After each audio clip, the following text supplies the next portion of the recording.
안녕하십니까, 우짜입니다. 2025년 1월 6일 아침까지 확인한 세상 돌아간 얘기입니다. 들어가기 앞서 구독, 좋아요, 그리고 회원가입 감사합니다. 그럼 뉴스 보시죠. 네, 한국, 중국 정상회담, 북한 대화 재개 필요성 공감했다. 새해 경계 획정 차관회담. 노력하고 노력 끄자. 노력하고 백날이고 우짜 예상대로 건데기는 하나도 없고요. 사진 찍으러 갔다 이 소리 되겠네요. 문화교류 바둑 축구부터 한한령 서해 문제 진전 조심스레 기대. 이거 기대 안 해도 되고.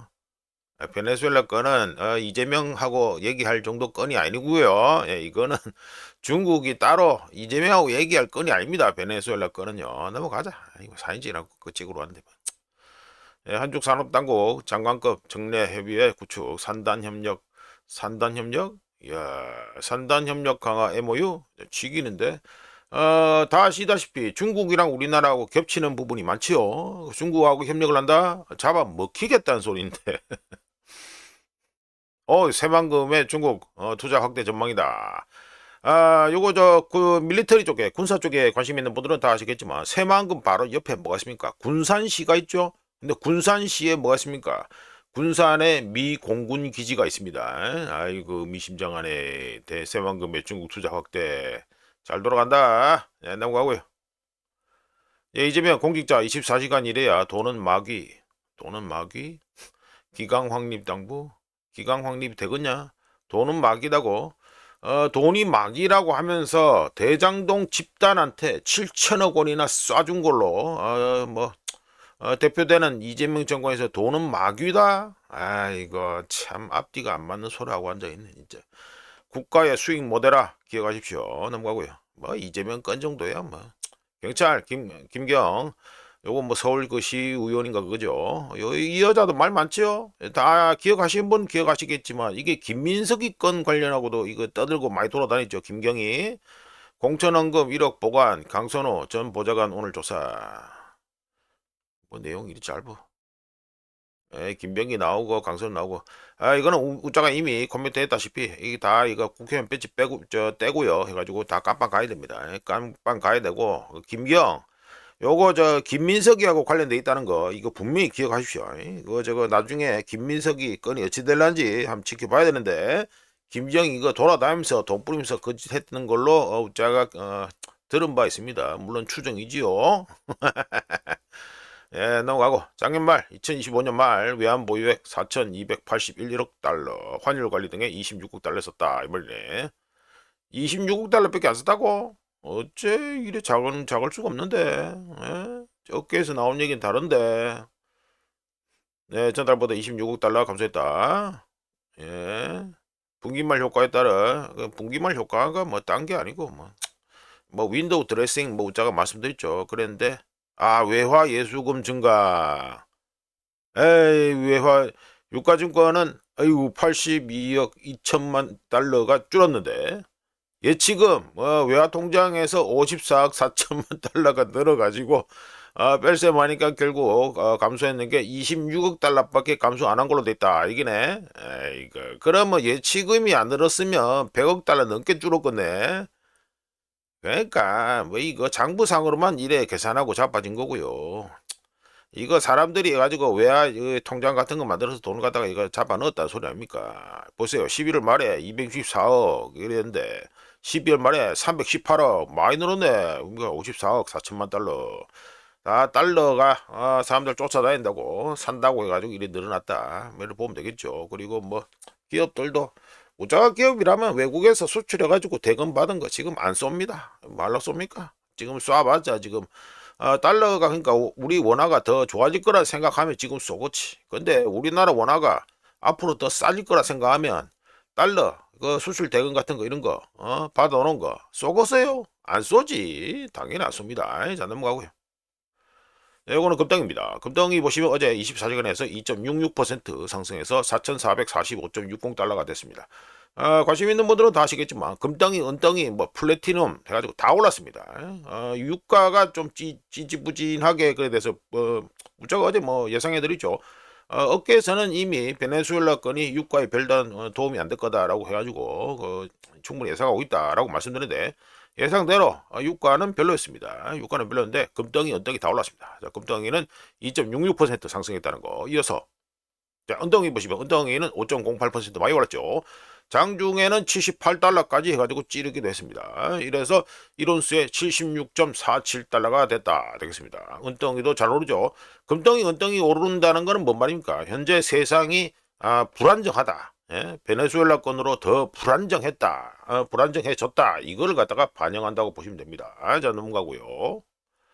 이거는 달러 인덱스입니다. 달러 인덱스가 어제 해가지고 장중에서 이게 뭐 202평선 찌를 뻔했는데 99 뭐 해가지고 가는 99 찌를 뻔했는데 그거까지 갔다가 쭉 떨어져가지고 마이너스 0.11% 하락한 걸로 해서 98.31이 되었습니다. 지금 추세는 뭐 조금 애매한데 지금 계속해서 상승하고 있던 중에 어제는 베네수엘라 건을 해가지고 좀 출렁했다 이게 되겠죠. 하여간에 어제 마이너스 0.11% 하락했다. 자, 우리나라 원화 보시죠. 원화는 어제 종가 맞추기 놀이 보시면 우자가 1원에서 2원씩 계속 높아지고 있다라고 말씀드렸는데 어제 가지고 종가 보시면 종가란다 시작할 때 보시면 1441.42 요것도 약간 작업했는 모이네. 그랬는데 장 초반에 우리 K 국장 시작하자마자 돈 막 셀이 환율을 갖다가 때리 올려가지고 달러 환율을 갖다가 셀이 올려가지고 쭉 해가지고 1450원까지 갔다가 이후에 가지고 요게 우리나라 K 국장 그러니까 우리나라 주식장 끝나고 난 후에 또 도시락 터져가지고 쭉 내려왔습니다. 쭉 내려왔다가 다시 해가지고 쭉 올려가지고 1448원 뭐 이래 가고 그랬는데 이후에 가지고 정리가 돼가지고 1445.4원이 됐다. 종가가 점점 갈수록 높아지고 있다는 것을 알 수 있습니다. 아침에 그러니까 다음날 시장하는 거 맞추기 위해서 종가 맞추기 놀이가 점점 1원에서 2원씩 계속 높아지고 있다는 거 이거는 분명히 기억하셔야 되고요.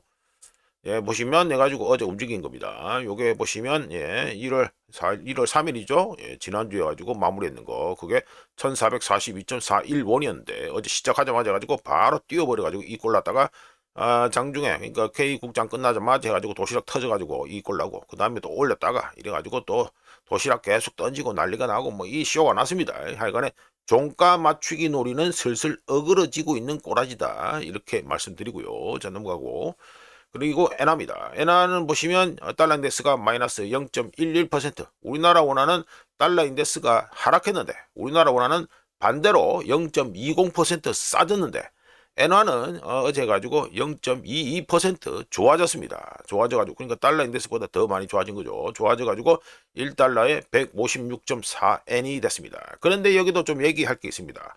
어제 우에다가 또 출동했습니다. 출동해가지고 나와서 떠들어가지고 나름 뭐 좀 센 발언을 했는데 무슨 말을 했다?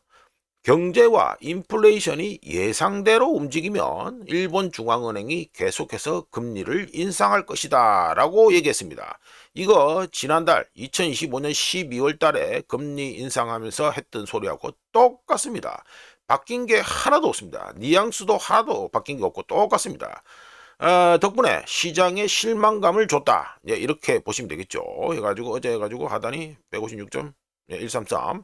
예, 뭐 크게 가지고 뭐 출렁했다고 말하긴 그런데 하여간에 이제 엔화 쪽은 어제 우에다 나와서 실망감만 줬다. 이것만 알고 계시면 되겠습니다. 이런 덕분에 어떻게 됐다? 자, 일본 국채 수익률 한번 보시죠. 국채 수익률 곡선인데 문자가 형광색으로 쭉쭉 끄듯이 보시면 10년 만기 일본 국채 수익률은 장중에서 2.127% 요거 해가지고 1999년 이후 최고치입니다. 이게 물론 살짝 내려가지고 2.110이 됐지만 장중에서 2.12를 갖다가 12%를 넘기면서 1999년 이후 최고치를 기록했고요. 30년 만기 일본 국채 수익률은 3.471%로 올타임 하이를 또 경신했습니다. 2025년 작년 2025년부터 해서 지금까지 일본 국제 10년물은 104bp 베이스 포인트 104bp가 급등했고 30년물은 120bp가 급등하면서 일본 국채 시장 역사상 가장 큰 변동을 갖다가 보여주고 있다. 요 보시면 1개월 모두 아이고 33.40%. 아이고 잘 올라가죠? 예, 잘 올라갑니다. 이제 위에다가 나와서 어제 실망감을 줬다. 이거는 다시 한번 강조해 드리고요. 자, 넘어가 가지고 자, 이거는 중국의 위안화입니다. 요즘 위안화를 갖다가 안 봤는데 뭐 봐야 될 필요가 있으니까 해가지고 봤는데 어제 가지고 1달러에 7.00001 위안이 됐습니다. 보시면 어제 이거는 주로 해가지고 일주일짜리고요. 어제 하루에는 얼마했다? 0.04% 좋아져 가지고 1달러에 7.00001 위안이 됐습니다. 참고로 중국 외환 당국은 한국 외환 당국과 정반대 작업을 하고 있죠. 예, 여기는 정반대 작업을 하고 있습니다. 우리나라 K 외환당국은 환율 방어한다고 난린데 중국 외환당국은 위안화 가치를 떨구기 위해서 노력하고 있다. 예, 그래야 됩니다. 자, 넘어가고요. 그 다음에 여기 서부 텍사스주입니다. 서부 텍사스주는 어제 가지고 1.85% 상승한 걸로 됐지만 이거 베네수엘라 건 같이 상당히 큰 이벤트가 터졌음에도 불구하고 이 정도면요 거의 뭐 움직임이 없었다고 보면 됩니다. 그래서 1배럴에 58.38달러가 됐다 이게 됐습니다. 예, 여전히 52평선 밑에 해가지고 잠겨 있죠. 예, 별로 좋지 않습니다. 유가의 경우에는 우짜겐 쪽으로는 한번 좀 많이 떨어졌다가 그 다음에 좀 많이 오를 것 같다라고 예상 중입니다. 유가 관련해서 이미 코멘트 해드렸다시피 지금 공급이 문제가 아니고 기름판 쪽은요 지금 수요가 문제입니다. 수요.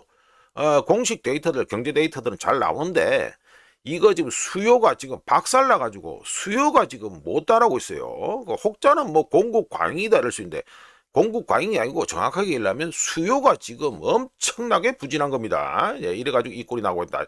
이 꼴이 나오고 있다. 이걸 알고 계시고요. 자, 넘어가고. 네, 중국의 레이팅독 서비스 PMI 데이터가 나왔기 때문에 말씀드립니다. 레이팅독 서비스 PMI는 2025년 11월에 52.1이었는데 12월에 52.0으로 0.1포인트 찔끔 하락했습니다. 2015년 6월 이후 가장 낮았는데요. 요게 뭐 이게 지금 차트가 이래요. 그런데 하여간 2025년 6월 이후 가장 낮았는데 관광객 감소와 해외 매출 감소로 인해 신규 주문과 사업 활동이 6개월 내 가장 약한 증가세를 보였기 때문이라고 할 수 있습니다. 중국의 고용 레이팅도그 데이터에 따르면 중국의 고용은 5개월 연속 감소 중이고 기업들은 비용 절감과 구조 조정 계획을 이유로 정규직뿐만 아니라 그러니까 비정규직은 말할 것도 없고 정규직까지 해가지고 인력을 감축 중입니다. 원자재 가격 상승으로 인해 가지고 투입 비용이 인풋 코스트가 소폭 상승했음에도 불구하고 중국 기업들은 경쟁 심화, 중국 시장에서의 경쟁 심화로 인해 판매 가격을 오히려 인하하고 있는 중입니다. 이어서 레이팅 도구의 종합 PMI는 2025년 11월에 51.2였는데 12월에 51.3으로 요거는 0.1포인트 해가지고 살짝 상승했습니다. 자, 넘어가고요. 이거는 우크라이나 해가지고 업데이트를 하죠. 이 쿠판스크죠? 예, 쿠판스크 대 지도 꼬라지가 희한하게 됐습니다. 뭐 이래가지고 뭐 잘라 먹히고 뭐 이래 있는 꼬라지인데 여기는 또 해가지고 우크라이나군이 또 들어와 있고요. 요 쿠판스크 북쪽에는 아직 뭐 이제 거의 안정화됐다라는 느낌이 주고 있습니다. 우자가 2025년 12월 30일 뉴스모임에서 쿠판스크 쪽 우크라이나 반격이 시원찮다. 좀 더 뭐 우리나라식으로 하면은 힘이 딸리는 것 같다라고 우자 코멘트 했는데 전선은 이제 안정되었다고 보고요. 전선은 안정되었다고 보고 요 위에 요거 있죠? 여기 킨드라 시프카라는 요 뭐 도시라 해야 되나? 뭐 정착촌이라 해야 되나? 하여간 뭐 여기에 우크라이나군이 진입하는데 성공하면서 이렇게 표시가 이렇게 되어버렸습니다. 참고로 킨드라 시프카 여기는 절반은 우크라이나군이 먹고 절반은 러시아군이 현재 해가지고 지금 뭐 방어하고 있다. 뭐 그래 얘기하겠네. 예, 그래 되고 있습니다. 하지만 공세자원 우크라이나군의 공세자원이 고갈됨에 따라 공세 속도 우크라이나군의 공세 속도는 상당히 현재 둔화된 상태다. 그래서 우자계적으로 우크라이나의 쿠판스크 공세가 실패로 점점 돌아가는 분위기다라고 예상해 봅니다. 이 밑에도 보면은 크게 나와서 이제 이 땅을 갖다가 잡아먹으려고 하고 있죠. 러시아가. 예, 넘어가고요. 자, 이거는 BBC인데 스타머가 어제 나와서 또 헛소리를 했기 때문에 우자가 간단하게 말씀드립니다. 스타머 won't be drawn on. 예. 예, 그러니까 스타머가 말한 거는 미국의 베네수엘라 공습이 국제법 위반인지를 갖다가 질문을 받았는데 거기에 대해서 정확하게 해가지고 답변을 안 했다. 질문을 회피했다. 이게 되죠? 예, 고려됩니다. 이거는 뭐 내용은 뭐 볼 필요도 없고요. 뭐 어차피 우자가 말씀드린 것처럼 베네수엘라 공습이 국제법 위반인지에 대해서 질문을 받았는데 그걸 갖다 제대로 답변을 안 했다. 이게 됩니다. 자, 이어서 스타머가 트윗질을 했는데 어떤 트윗을 했다? 아, 예. 예, 베네수엘라. 그러니까 영국은 오랫동안 베네수엘라 정권 이양, 트랜지션 오브 파워, 그러니까 정권 이양을 지지해왔고 우리 영국은 마두로 정권을 갖다가 정당하지 마두로를 갖다가 정당하지 않은 대통령으로 해가지고 간주했고, 예, 우리는 뭐 마두로가 쫓겨난 것에 대해서 뭐 눈물 흘릴 일이 없다. 예, 그러면서 여기 또 국제법 타령하고 잡아졌죠. 나는 오늘 아침에 가지고 국제법에 대한 지지를 다시 한 번 더 강조했다.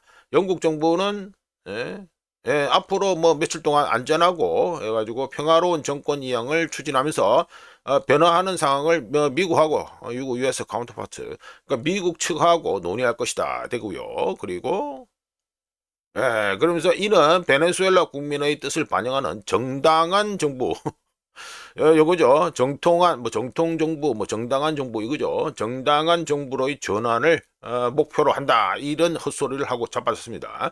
자, 말씀 들어보면 국제법 반 말아 먹었는데요. 국제법 타령을 하는 이 스타머의 궤변에 대해서 우자가 코멘트를 해보겠습니다.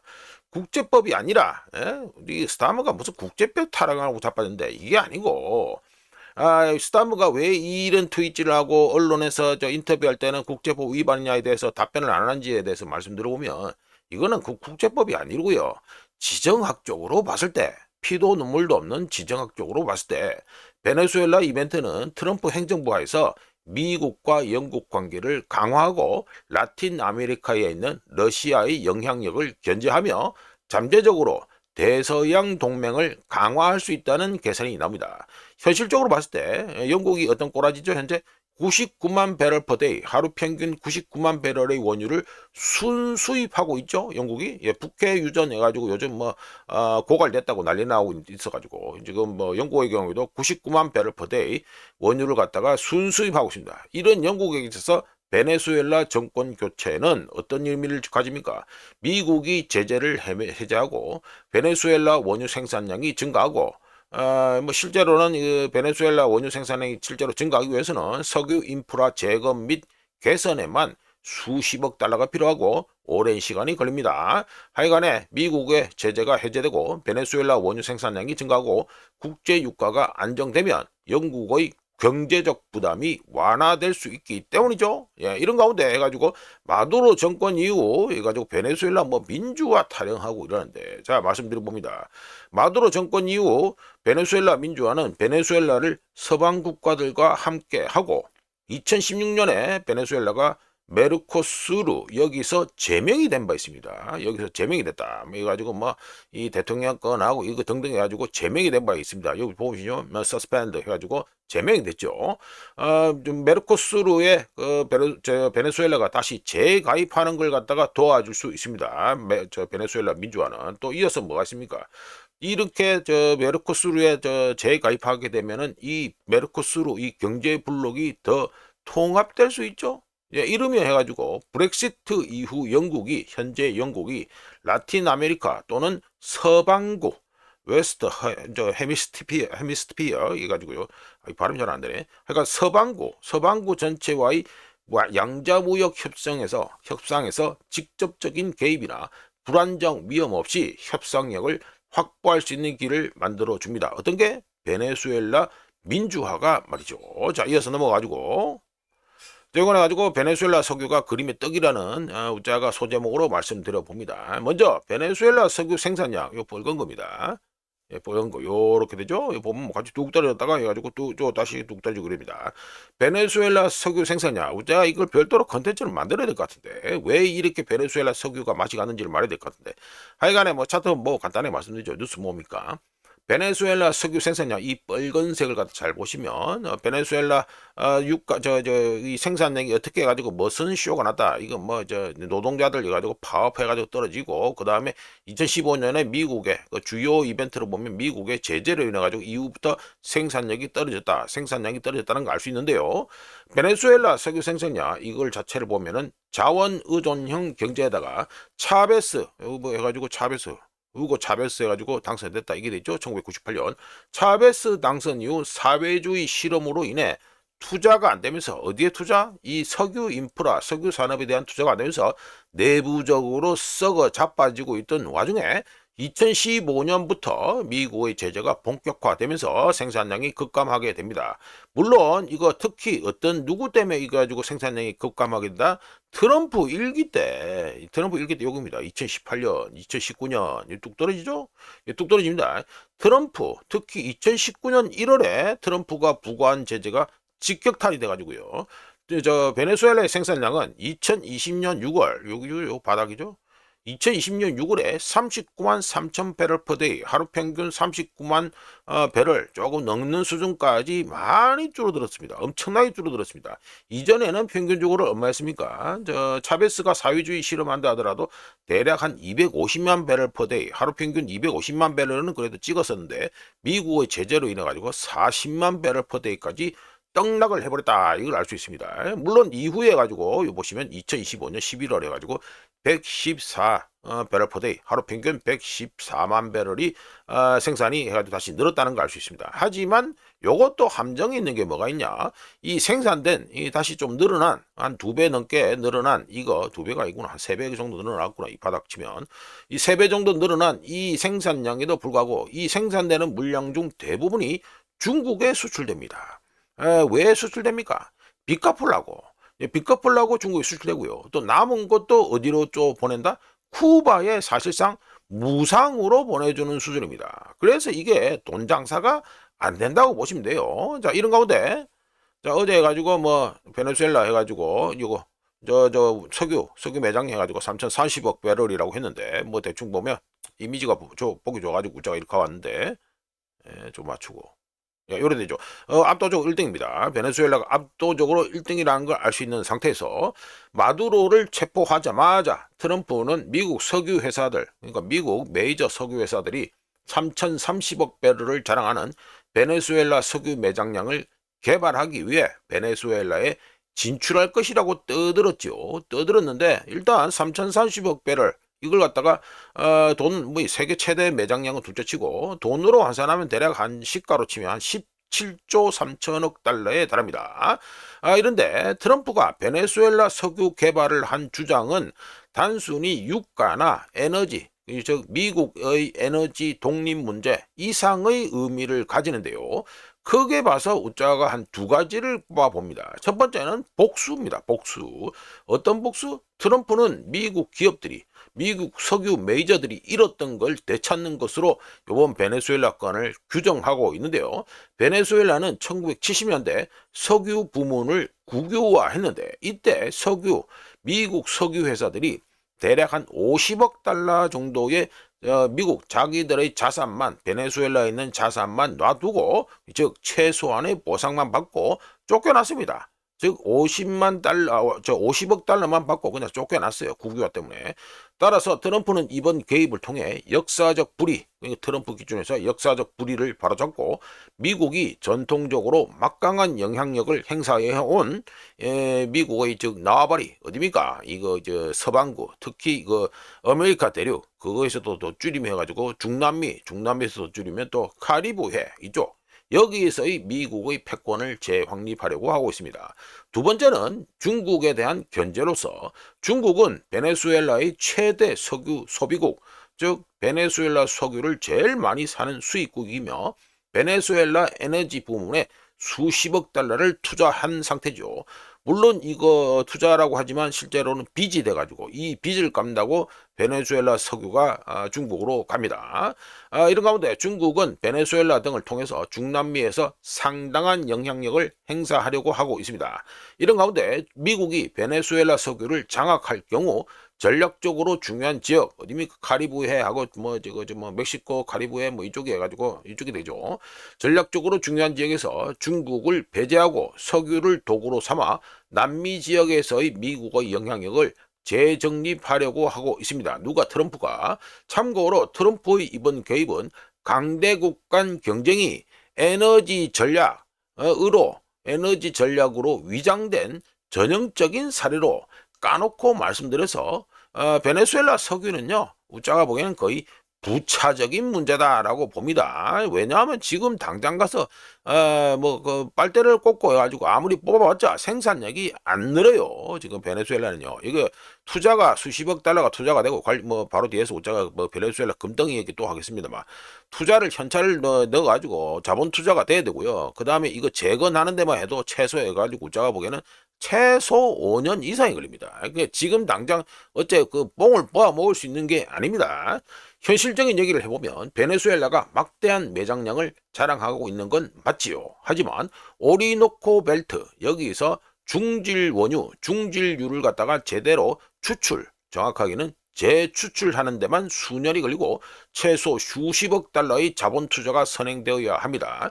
미국의 석유 회사들은 이번 개입, 그러니까 트럼프의 마두로 잡아오기 이번 게임, 이번 쇼, 우짜는 쇼라고 정했는데 이번 개입 이전에도 정치적 위험과 함께 시장 과잉 공급 문제 때문에 베네수엘라 투자를 주저하고 있었습니다. 따라서 베네수엘라 이벤트의 진짜 목표는 자원 통제, 지역 통제, 미국의 나와바리인 중남미 지역, 크게 치면은 서반구 지역이 됩니다. 이 지역에 대해서 미국이 돌아왔다라는 여론 주도권 확보라고 우짜겐적으로 봅니다. 이제 넘어가고요.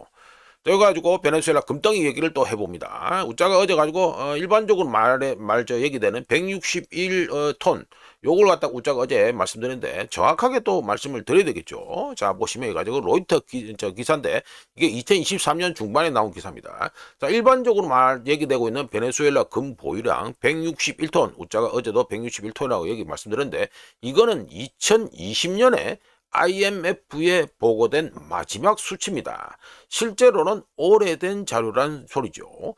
베네수엘라 중앙은행 밸런스 시트에 따르면 2023년 중반, 여기죠. 2023년, 2022년에 69톤이었는데 여기서 또 줄여가지고 61톤이 됐다라고 되어 있죠. 예, 센트럴뱅크 토탈 리저브로 되어 있죠. 2023년 중반 베네수엘라의 금 보유량은 61톤으로 중남미 지역 내 최대 금 보유국이 누구냐면 브라질입니다. 브라질이 145톤으로 1등인데 이것보다 실제 들고 있는 돈, 금 어제 우짜가 말씀드린 161톤은 IMF의 2020년에 보고된 데이터고 지금 로이터에서 업데이트 했다시피 해가지고 브라질의 145톤보다 훨씬 작은 실제로는 61톤밖에 안 들고 있다 이게 됩니다. 한편 땅에 묻혀 있는 금과 달리 여기서 말하는 61톤은 다 금괴이죠. 금괴. 즉 정제되어 제품화된 거, 상품화된 금괴를 말하는 겁니다.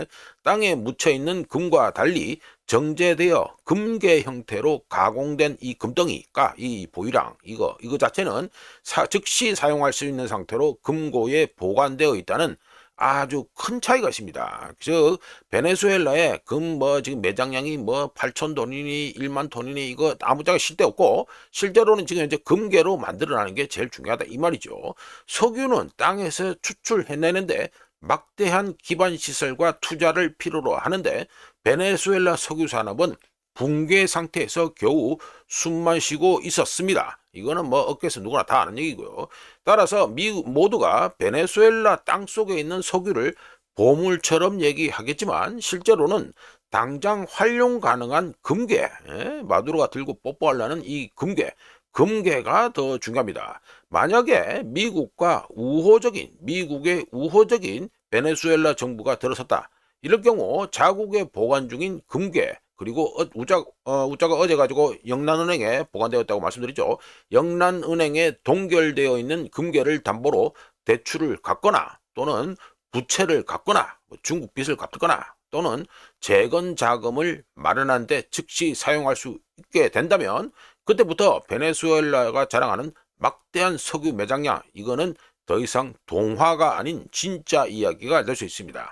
바꿔서 말씀드리면 금고에서 현금을 발견하는 것, 이런 금괴 같은 현금을 발견하는 것이 향후 수년간 재건 및 개발을 해야 되는, 석유 인프라 개발도 해야 되고 재건도 해야 되고 이런 거, 이런 거대한 유전을 갖다가 발견하는 거하고 같다는 소리가 되죠. 참고로 베네수엘라의 경우 기존 금 매장량에다가 오리노코 광산지대에 약 1만 톤의 금이 추가로 매장되어 있는 걸로 현재 업계에서는 추정하고 있습니다. 어마어마하죠, 그 양이. 만약에 이 현재 그 추가로 매장되어 있는 금 이걸 갖다가 지금 채굴 한다 이러면 현재 시장 가치로 무려 1조 4천억 달러어치에 해당합니다. 그럼 이 금이 있느냐? 아니죠. 베네수엘라에는 스마트폰과 배터리 제조에 필수적인 콜탄, 여기 있죠? 콜탄. BBC 뉴스 해가지고 2024년 뉴스 해가지고 가져왔습니다만 우자가 콜탄을 갖다가 소개하려고 일부러 이 기사를 가져왔습니다. 케냐에서 콜탄이 발견됐다 이렇게 나오죠. 베네수엘라에는 스마트폰과 배터리 제조에 필수적인 콜탄과 같은 히토류 광물도 매장되어 있습니다. 요즘은 2025년 이제 지나서 2026년 현재는 자원과 권력을 둘러싼 글로벌 경쟁이 치열해지고 있으며 중국과 러시아 같은 국가들은 미국 달러에 대한 의존도를 낮추기 위해 금을 비축하고 있는 중인데요. 물론 중국, 러시아 이외에도 많이 다른 국가들 중앙은행들이 지금 금을 계속해서 매입해서 비축하고 있습니다. 이런 비축하고 있는 중인데 미국이 베네수엘라의 금과 히토류 광물을 장악할 경우 미래에 필요한 자원을 누가 통제할 것인가를 두고 현재 벌어지고 있는 글로벌 경쟁에서 유리한 위치를 확보할 수도 있습니다. 자, 문제는 이걸 제대로 캐내는 거, 이게 또 문제인데, 이거는 뭐 일단 제껴놓고 통제권 자체만 놓고 보면은 이제 그 얘기가 할 수 있다 이게 되겠죠. 자, 이어서 넘어가지고 이제 트럼프가 쿠바가 여기 마두로 잡은 후에 쿠바가 이제 다음이다 뭐 이거죠. 레디 투 폴. 다음에 이제 쿠바가 맛이 갈 때가 됐다. 여기서 말하는 이거 레디 투 폴 이게 뭐냐면 쿠바 공산주의 정부가 이제 붕괴가 임박했다 이 소리가 됩니다. 자, 이거를 트럼프가 또 떠들었는데 이것도 말씀들 또 드려보리죠. 자, 쿠바는 기사는 뭐 읽을 필요도 없고 쿠바 트럼프 떠든 건데. 쿠바는 베네수엘라의 오래된 이념적 그리고 경제적 동맹국이며 냉전 시절 쿠바 미사일 위기처럼 지정학적으로도 매우 중요한 위치에 있습니다. 참고로 콴타나모 미군 기지 여기 있습니다. 여기에 콴타나모 미군 기지가 있고요. 지정학적으로 매우 중요한 위치에 있는 게 쿠바입니다. 그리고 러시아, 중국, 이란이 함께하는 광범위한 반미 연합에도 이 쿠바가 속해 있는데 반미연합에서 쿠바는 서반구, 그러니까 이거 우리가 아는 유라시아 대륙이 아니고 미국을 중심으로 한 아메리카 대륙이 있는 이 서반구 내 전략적 거점 역할을 하고 있습니다. 누가? 이 쿠바가 말이죠. 이거는 과거에 쿠바 미사일 위기 때 이거 사진 이미지가 되고요. 자, 어떻게 중요한 위치를 하고 있다? 러시아는 미국에 가까운 곳에서 영향력을 행사하기 위해 쿠바와 안보 관계를 맺고 언제든지 가동할 수 있는 정보 인텔 인프라를 유지하고 있으며 정보 첩보 인프라를 유지하고 있으며 중국 역시 경제 투자, 쿠바에 대한 경제 투자와 인텔 정보 및 첩보 시설 운영을 통해 미국의 패권에 맞서 라틴 아메리카 내 지역적 영향력을 확대하는 걸로 쿠바를 활용하고 있는 중입니다. 이런 가운데 마두로가 체포되었죠. 자, 마두로가 체포된 후 쿠바는 자신의 핵심적인 자원 기반, 즉 여기 이미지 CSIS 이미지를 보시면 여기 보시면 쿠바 해가지고 이 십자가 표시돼 있죠. 이거는 쿠바 의료인들이 베네수엘라에 온다 이 말이고요. 여기 보시면 가지고 이거 3억 4,700만 달러 이게 뭡니까? 이거는 지금 보면은 이거 기름을 갖다가 쿠바에 거의 사실상 무상 임대를 해야 되나? 무상 공급해 주는 겁니다. 즉 이거 기름을 갖다가 쿠바에 주고 쿠바의 의료진들 1만 명 해가지고 이하가 해가지고 베네수엘라에 와서 의료 활동을 한다 이게 됩니다. 자, 말씀드리면 쿠바는 자신의 핵심적인 자원 기반, 특히 오랫동안 이어져온 베네수엘라산 석유와 쿠바의 의사, 닥터들을 갖다가 교환하는 제도를 통해 겨우겨우 지탱해 왔습니다. 뭐를? 쿠바 경제를. 그런데 이런 쿠바 경제가 베네수엘라 국내 문제 또는 마두로 체포 이후로 인해 가지고 이 붕괴될 수도 있습니다. 이 그저 쿠바 경제 자체가. 참고로 베네수엘라는 쿠바를 위해 석유 보조금을 사실상 제공하고 있는 꼴이고요. 쿠바 자체가 심각한 물자 부족에 시달리고 있는 상황에서 베네수엘라 석유라는 생명줄이 떨어지면, 이거 생명줄, 요게 생명줄이죠. 베네수엘라 석유라는 생명줄이 끊어지면 내부 불안정이 심화될 수밖에 없고, 그 틈을 타서 미국은 카리브해에 남아있는 공산주의 거점을 해체할 가능성도 있습니다. 누구? 쿠바가 되죠. 참고로 러시아와 중국에 있어서 쿠바는 미국의 지역 내 패권, 여기에 도전하는데 매우 유용한 프락시 대리인이라고 할 수 있는데, 러시아는 해가지고 군사협력, 말씀드린 것처럼 군사협력과 군비협력 통해서 영향력을 과시하고 있고, 중국은 투자, 즉 빚을 통해서 외교와 빚 외교, 투자 외교를 통해서 또 활약하고 있고, 그리고 인프라 프로젝트를 통해서 쿠바 시장과 자원에 대한 접근성을 확보하고 있었습니다. 하지만 러시아는 우크라이나전 발발 이후 쿠바에 대한 지원을 점차 줄여왔고요. 러시아는. 중국은 또 어떻게 됩니까? 중국은 이거 지긋지긋한 디플레이션 귀신이 시고 부동산 붕괴하고, 즉 경기 침체로 인해 쿠바에 대한 지원을 더 많이 하지 못하는 상황에 현재 놓여 있습니다. 하여간에 쿠바 얘기가 좀 많이 늘어지는데, 러시아와 중국의 사정이 그런데도 불구하고 미겔 디아스 카넬, 누굽니까? 쿠바 대통령이죠. 미겔 디아스 카넬 쿠바 대통령은 마두로 정권과 함께 사회주의 연대의 강력한 수호자로서 입지를 굳건히 하고 있었는데, 쿠바는 마두로 체포 또는 마두로가 미국에 인계된 것 이후에 지역 질서 속에서 미국의 추가 제재나 전략적 포위망 구축에 내몰릴 수도 있다. 이게 문제가 되겠습니다. 자, 넘어가고요. 네, 마두로 미국 법원에서 무죄 주장. 난 여전히 대통령 납치당했다. 납치당했다. 자, 이 관련해서 어제 해가지고 베네수엘라 특집을 해가지고 마두로가 마두로 군부 여기에 의해서 사실상 인계됐다. 예? 미군에 인계됐다라고 웃자는 나름 분석해서 말씀드렸고요. 거기에 연장선이지 않겠나 납치당했다 이래 되고요. 웃자는 또 해가지고 어제 또 말씀드렸습니다. 이거 제대로 재판할 경우에요, 이 마두로에 대해 해가지고 여건 그 혐의들, 이거 전부 다 혐의 없음 뜰 정도로 증거가 아주 빈약하다라고 말씀드렸습니다. 자, 넘어가고요. 저거는 미국의 ISM 제조 PMI 데이터가 발표됐으니까 또 말씀드리죠. ISM 제조 PMI는 2025년 11월에 48.2에서 12월에 47.9로 하락했고요. 여기 47.9죠. 그리고 ISM 제조 고용은 11월에 44.0에서 12월에 44.9. 요거 오렌지색이죠. 그리고 신규 주문은 11월에 47.7에서 47.7이 아니다. 47.4에서 12월에 47.4로, 요것도 뭐 살짝 해가지고 뭐 증가한 것처럼 보이는 거죠. 요 47.9, 요 47.7로 해가지고 여기 해가지고 증가한 거, 이거 신규 주문이 증가했습니다. 그리고 가격 지수라고 있는데, 여기는 프라이스는 안 나와 있어요. 프라이스 인덱스는 안 나와 있는데, 이 가격 지수는 11월과 똑같이 12월에도 48.5로 같았습니다. 자, 넘어가가지고요. 자, 아무래도 지금 베네수엘라 석유 얘기가 나오다 보니까 미국의 석유 산업이 지금 어떻게 돌아가고 있는지에 대해서는 조금 얘기를 해야 될 것 같아서 문자가 또 추가를 해 봅니다. 제목은 미국의 중질원유 의존도가 상승하고 있다, 증가하고 있다. 뭐 증가했습니다. 이미 증가했습니다. 자, 말씀 들어보면 미국의 정유시설 대부분이 베네수엘라에서 생산되는 중질 원유, 보시면 API, 이거 엔진오일 살 때 보면 이거 API라고 해가지고 등급이 다 매겨져 있습니다. 근데 뭐 테크니컬하게 우짜 예전에 뭐 엔진오일에 관심이 있어서 많이 팠는데, 하여간 뭐 API라고 어떤 등급표가 있다는 것만 알고 계시면 되고, 여기 보시면 30 밑으로 된 게 헤비, 그리고 30에서 40 요 사이에 있는 게 미디엄 중질, 그리고 그 40 이상이 라이트 경질이라고 보면 되겠죠? 요로 됩니다. 자, 말씀 들어보면 베네수엘라에서 생산되는 중질 원유 API 기준으로는 30 밑입니다. 아주 헤비한 거죠. 그러니까 아주 좀 많이 탁하고 뭐 그런 거다.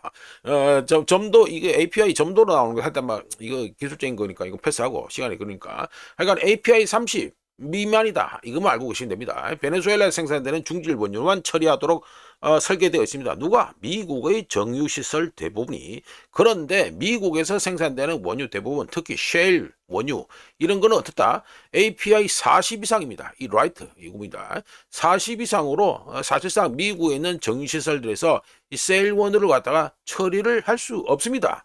따라 무슨 말이 됩니까? 미국 정유시설 대부분은 미국에서 생산되는 원유를 사실상 처리할 수 없기 때문에 처리를 하기 위해서 이 셰일 원유를 처리하기 위해서는 따로 공장 라인을 새로 깔아야 된다는 소리겠죠? 이 깔아야 되는 거 개보수에만 수십억 달러가 필요합니다. 그런데 그렇게 할 필요가 없고 안 하지요. 어떻게 합니까? 베네수엘라 원유를 땡겨오면 되죠. 관련해서 미국의 중질 원유 의존도는 지난 40년 동안 크게 증가했는데 미국 EIA 미 에너지 정보청에 따르면 2024년 기준, 여기죠. 2024년 기준 미국의 원유 수입량 중 중질 원유가 차지하는 비율이 67%. 요거죠. API 해가지고 30미터 해가지고 아주 무거운 거.